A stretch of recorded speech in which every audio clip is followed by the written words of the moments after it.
Hello friends, welcome you all on your PDI education. So friends, as you know that your PDI is basically a ongoing course is there in your PDI related to your engineering sciences paper of XE.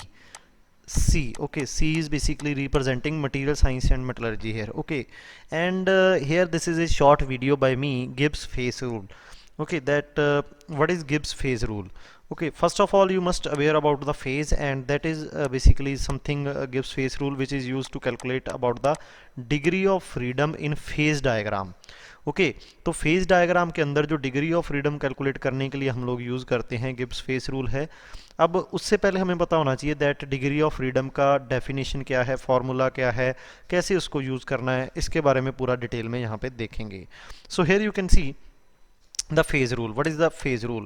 The changes in number of phases in any alloy under equilibrium conditions. So here you can see under equilibrium conditions are expressed by Gibbs phase rule. It is most informative law for alloy behavior.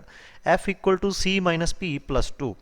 अब अगर आपको phase diagram का knowledge है तब ही आप इसको समझ सकते हैं, तो उसके regarding there is a separate video on Yourpedia YouTube channel and website also that phase diagram क्या होते हैं। Okay, so in phase diagram there is a different variables like temperature is there, pressure is there, composition is there. Okay, so this two here basically representing temperature and pressure. Okay, temperature and pressure are the two variables that is represented by 2, and P is the number of phases. Phases means that is liquid, gas and solid is there. Okay, so these are the three phases. So out of this how many phases are present, and C is the number of components. Here you can see the number of components. Components mean that how many chemical formulas are required to completely define the system under study.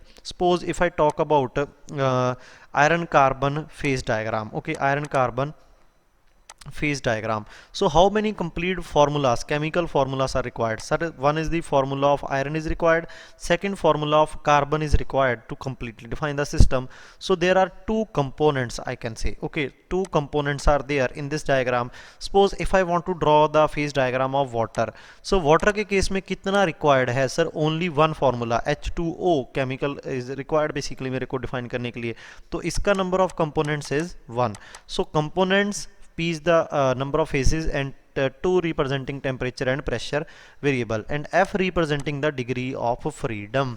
Now what is the meaning of degree of freedom? इस video के last में we will going to discuss. Now here you can see the degree of freedom. In general, it is the number of independent variables whose value must be stated in order to define exactly the condition of system. The degree of freedom refer to the number of variable which can be changed independently without bringing out the disappearance of phase or formation of new phase. अब इसको discuss करने से पहले let me give you one new basically concept here that normally we draw phase diagrams in 2D. Okay, so if I talk about alloy, and second is pure material or pure I can say pure material or metal. So for pure material composition, okay, composition is not a variable I can say, or composition is constant. Composition is constant. Pure के लिए तो constant रहेगा. अगर pure का meaning pure iron, तो इसका composition आप change नहीं कर सकते.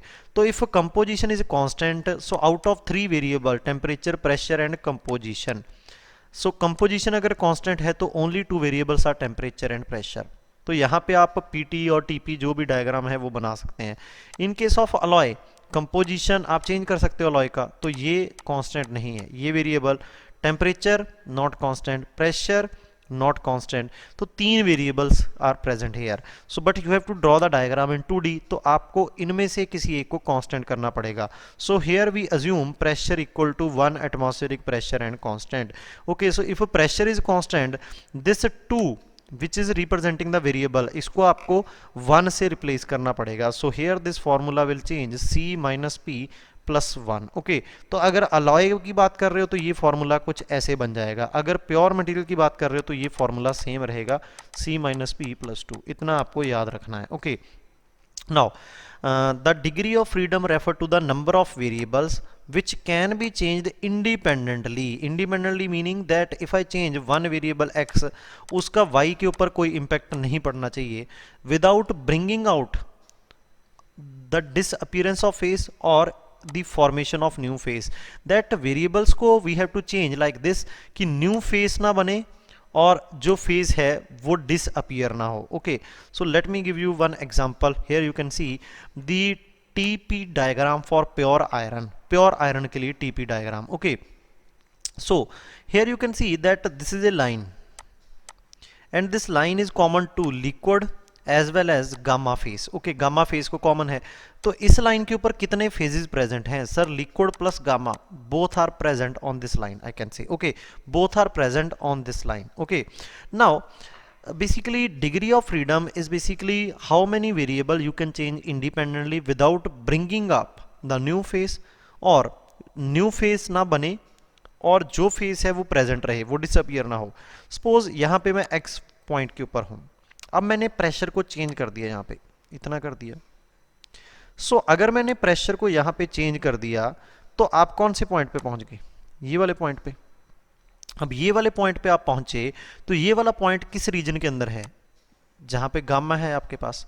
ओके, तो गामा रीजन के अंदर आप पहुंच चुके हैं. But the degree of freedom means कि न्यू फेस नहीं बनना चाहिए और जो पिछले वाला फेस है वो डिसअपियर नहीं. तो यहाँ पे आपके पास लिक्विड प्लस गामा का जो फेस है वो भी डिसअपियर हुआ और न्यू फेस गामा भी बना. इस वजह से आपको यहाँ पे अगर वही फेस को रीस्टोर करना है तो आपको इसी लाइन के ऊपर जाना पड़ेगा. एंड इस लाइन के ऊपर जाने के लिए you have to increase the temperature by this much amount, I can say. So how much temperature you need to change is depend कि आपने प्रेशर कितना इंक्रीज किया. अगर मैं प्रेशर को यहाँ तक इंक्रीज करता तो आपको टेम्परेचर को इतना इंक्रीज करना पड़ता. ओके, अगर मैं प्रेशर को इतना इंक्रीज करता तो आपको टेम्परेचर को इतना इंक्रीज करना पड़ता.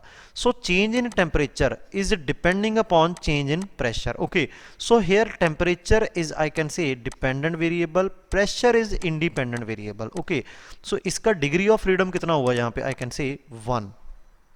ओके, डिग्री ऑफ फ्रीडम यहाँ पे कितना हुआ आपके पास? 1 हो जाएगा. ओके, सो बिकॉज यहाँ पे ओनली आप प्रेशर को चेंज कर सकते हो. Okay, so I hope you get the idea about this. Okay, so basically now if I talk about the next, okay, if I talk about the next, I can say that about this pose, about this is a point in the region of gamma.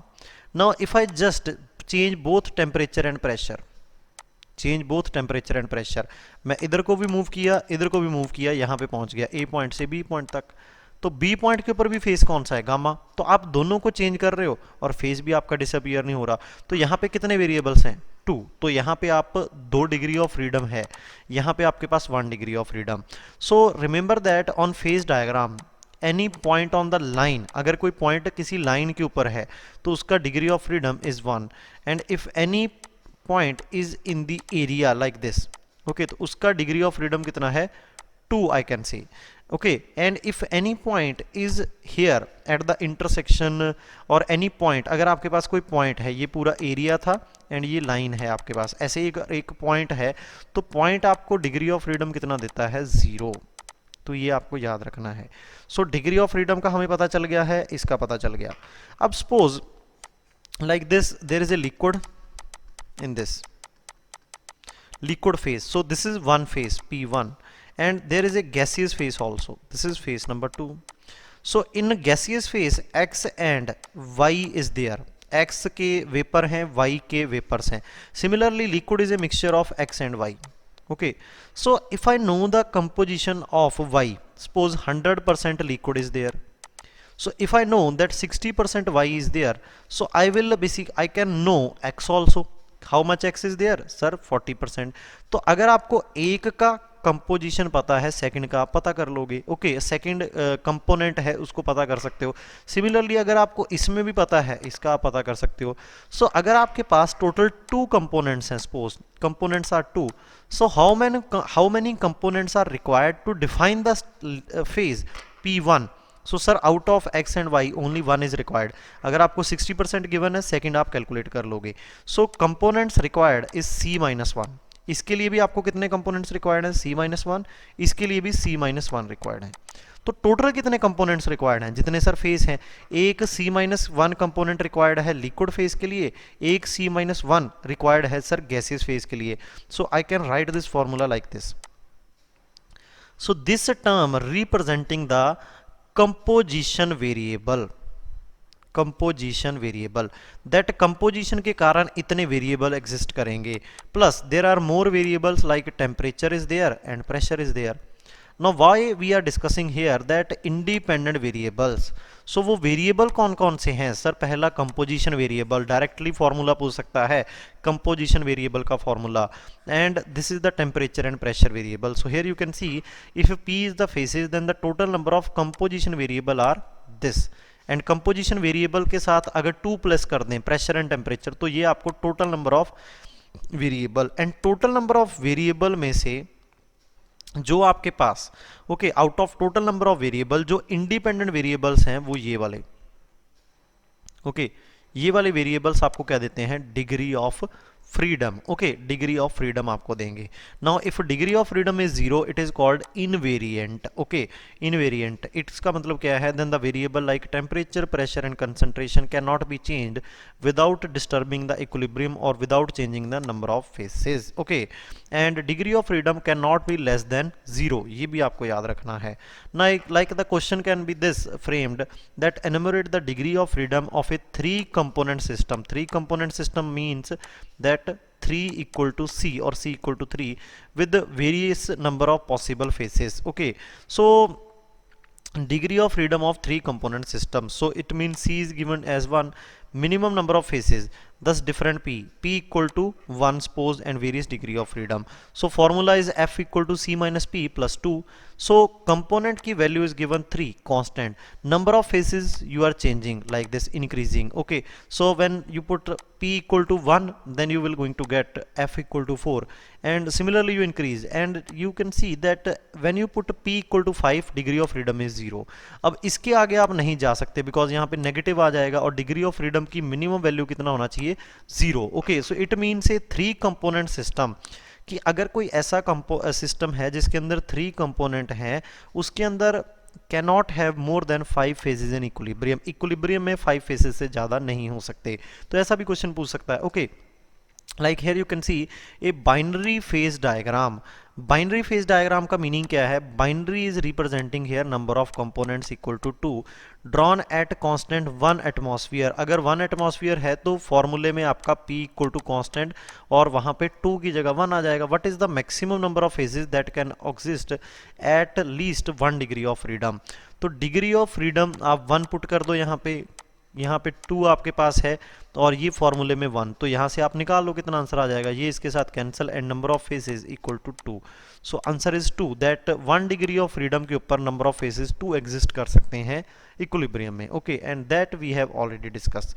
So friends, this is all about Gibbs phase rule, that it gives the degree of freedom f equal to c minus p plus 2, where 2 is temperature and pressure, c is components, p is the number of phases, and degree of freedom is the number of basically independent variables that can be changed, I can say, without bringing up the new phase or without disappearing of the existing phase. This is all about the Gibbs phase rule, and यहाँ से directly question they can frame. Thank you very much friends. Like the channel, share the video and subscribe the channel, I can say. Okay, thank you very much.